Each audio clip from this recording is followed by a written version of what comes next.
السلام علیکم ورحمۃ اللہ وبرکاتہ۔ الحمدللہ رب العالمین والصلاة والسلام علی سید الانبیاء والمرسلین وعلی آلہ وصحبہ اجمعین۔ ناظرین کرام، سردی کا موسم آ رہا ہے جس میں کچھ ایسے مسائل میں چاہتا ہوں کہ آپ کے سامنے پیش کر دوں، جس کی بنیاد پر ہماری نماز اور ہماری عبادت صحیح ہو سکے اور جو اس میں ہم سے کوتاہیاں ہوتی ہیں وہ دور ہو جائیں۔ کیونکہ موسم سردی کا ہے تو عموماً ہم لوگوں کو شال اوڑھنے کی ضرورت پڑتی ہے، مفرل لپیٹنے اور امامہ باندھنے کی بھی ضرورت پڑتی ہے۔ تو ایسی صورت میں نماز کا کیا حکم ہوگا اور کس طریقے سے شال اوڑھا جائے یا مفرل لپیٹا جائے یا اور دیگر کپڑے پہنے جائیں، اس پر بھی گفتگو ہوگی۔ جامعہ نیٹ ورک کے ناظرین سے میں گزارش بھی کروں گا کہ اس مسئلے کو خوب اچھی طریقے سے سمجھیں اور دوسروں تک پہنچائیں۔ تو آئیے سب سے پہلے ہم دیکھتے ہیں کپڑوں کے تعلق سے کہ نماز کے دوران کپڑا پہننے کا کیا طریقہ ہے اور کیسا کپڑا رہنا چاہیے۔ تو اصل حکم تو یہ ہے کہ کوئی بھی جب بھی کپڑا پہنا جائے تو کپڑا اس انداز سے پہنا جائے جس اعتبار سے اس کی وضع ہوئی ہے، یعنی جس اعتبار سے اس کو پہننے کے لیے بنایا گیا ہے اسی اعتبار سے کپڑا پہنا جائے۔ اور نماز میں اگر وضع کے مطابق کپڑا نہیں پہنا جاتا ہے تو نماز مکروہ تحریمی واجب الاعادہ ہو جایا کرتی ہے۔ اسی کپڑے میں کبھی ایسا ہوتا ہے کپڑا موڑ لیا جاتا ہے تو لوگ آستین موڑ لیتے ہیں، یا پاجامہ یا پینٹ پہنتے ہیں تو اس کو موڑ لیتے ہیں، خاص طور سے دیگر مذاہب والے۔ تو اس میں کیا ہوتا ہے کہ کف ثوب سے منع کیا گیا ہے کہ کپڑا موڑ کر نماز نہ پڑھا جائے، اور اگر کسی کپڑے کا چوتھائی حصے سے زیادہ یا چوتھائی حصہ موڑا ہوا ہے جو وضع کے خلاف ہے تو نماز واجب الاعادہ ہوتی ہے۔ اس پر بھی ہمیں توجہ دینی چاہیے۔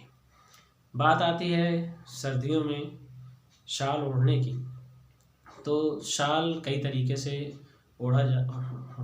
کئی طریقے سے اوڑھا جاتا ہے، اور ان تمام طریقوں میں جو صحیح طریقہ ہے میں انشاءاللہ العزیز اس کو آپ کے سامنے پیش کرنا چاہوں گا۔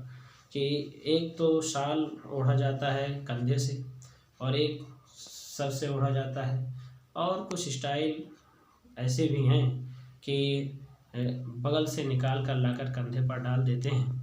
تو عموماً جو دو طریقے کے سے شال کو اوڑھا جاتا ہے، ایک کندھے سے اوڑھا جاتا ہے اس طور پر کہ ایک پلو جو ہے اس کا ایک طرف جو ہے ادھر آتا ہے، کندھے پر پڑا رہتا ہے، اور ایک طرف پیچھے کی طرف چلا جاتا ہے، جس کو میں اوڑھ کر آپ سے بتاؤں گا کہ یہ کون سا طریقہ آپ کے لیے اور نماز کے لیے زیادہ بہتر ہے۔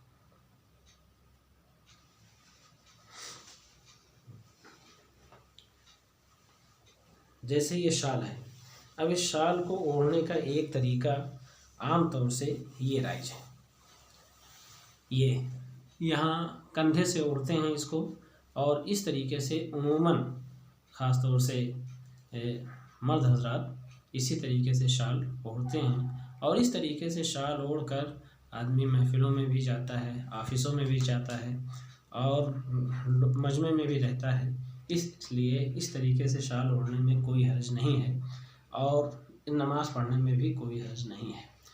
لیکن شال کے اوڑھنے کا جو سنت طریقہ ہے وہ سر سے اوڑھنا ہے۔ اسی طریقے سے اوڑھے لیکن سر سے اوڑھے، اور اس طریقے سے لا کر ایسے کر دے، تو یہ شال کے سنت طریقہ اوڑھنے کا سنت طریقہ ہے کہ سر یعنی امامہ شال سے ڈھکا رہے۔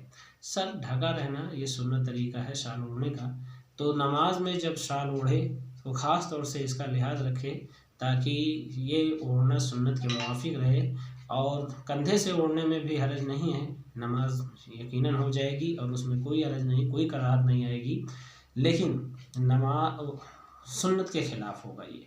تو ان دو طریقے سے شال کو اوڑھنا जायज़ है। अब इसमें जो है देखा ये जाता है कि शाल ओढ़ते हैं और ये हाथ वगैरह एकदम ढके रहते हैं और उसमें मिले रहते हैं, जिसकी बुनियाद पर जो है कराहत आती है नमाज में। इसलिए जब शाल ओढ़ें तो ये जो हाथ बंधा हुआ है ये हाथ पूरी तौर पर ज़ाहिर हो और जिस तरीके से आप देख रहे हैं इसी तरीके से ओढ़ें। कभी कभी ऐसा होता है कि शाल ओढ़ने में सर्दी की वजह से हम लोग क्या करते हैं कि मुंह को छुपाकर इस तरीके से शाल ओढ़ते हैं। तो इस तरीके से शाल ओढ़ते हैं, या कभी नाक भी छुपाए रहते हैं अक्सर लोग, और सख्त सर्दियों में इसका इस तरीके से एहतमाम करते हैं लोग।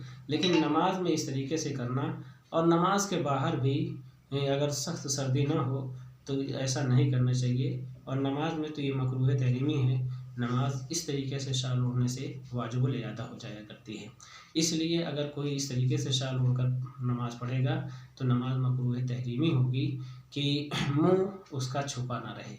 और एक शाल ओढ़ने का तरीका है जो अक्सर बड़े लोग और जो है स्टैंडर्ड लोग जो अपने आप को स्टैंडर्ड बनते हैं वो होते हैं। और वो इस तौर पर होता है कि शाल का हिस्सा एक दाहिने तरफ से निकालते हैं। उसको आप इस तरीके से समझिए कि एक पहलू इसका इस पर रखते हैं और एक ऐसे निकाल के इस तरीके से ओढ़ते हैं।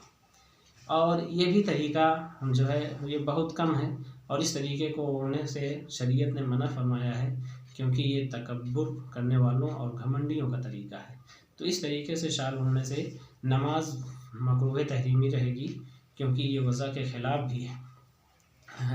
इसलिए इस तरीके से शाल नहीं ओढ़ेंगे। शाल के वही 2 तरीके हैं और उसमें सबसे अच्छा तरीका वो है कि उसे सर से ओढ़ा जाए।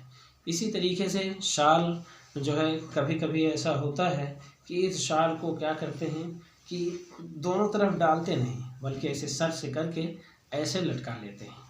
और ये अक्सर जो ज़ईफ़ हज़रात हैं वो ऐसा करते हैं और इसी तरीके से खड़े रहते हैं। तो इस तरीके से कोई भी, चाहे गमछा हो, चाहे शाल हो, चाहे चादर हो, कुछ भी इस तरीके से रखने से नमाज मकरूह तहरीमी होती है और वाजिबुल इयादा होती है।